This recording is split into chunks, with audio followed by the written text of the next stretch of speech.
भागवत गीता। श्रीमद् भागवत गीता हिंदुओं के पवित्रतम ग्रंथों में से एक है। महाभारत के अनुसार कुरुक्षेत्र युद्ध में भगवान श्री कृष्ण ने गीता का संदेश अर्जुन को सुनाया था। यह महाभारत के भीष्म पर्व के अंतर्गत दिया गया एक उपनिषद है। भगवत गीता में एकेश्वरवाद, कर्म योग, ज्ञान योग, भक्ति योग की बहुत ही सुंदर ढंग से चर्चा की गई है। श्रीमद् भगवत गीता की पृष्ठभूमि महाभारत का युद्ध है।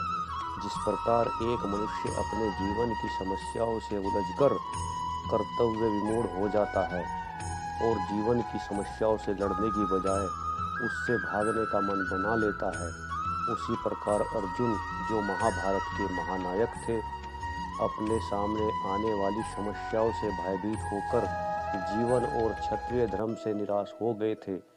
अर्जुन की तरह ही हम सभी कभी कभी अनिश्चित की स्थिति में या तो हताश हो जाते हैं और या फिर अपनी समस्याओं से विचलित होकर भाग खड़े होते हैं। भारतवर्ष के ऋषियों ने गहन विचार के पश्चात जिस ज्ञान को आत्मसात किया, उसे उन्होंने वेदों का नाम दिया। उन्हीं वेदों का अंतिम भाग उपनिषद कहलाता है। मानव जीवन की विशेषता मानव को प्राप्त बुद्धि शक्ति है और उपनिषदों में निहित ज्ञान मानव की बौद्धिकता की उच्चतम अवस्था तो है ही, अपितु बुद्धि की सीमाओं के परे मनुष्य क्या अनुभव कर सकता है, उसकी एक झलक भी दिखा देता है। श्रीमद् भगवत गीता में 18 अध्याय हैं।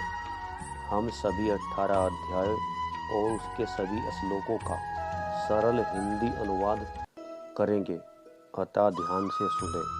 प्रथम अध्याय अर्जुन विषाद योग, इसका नाम दिया गया है। द्वितीय अध्याय, जिसे कि सांख्य योग कहते हैं।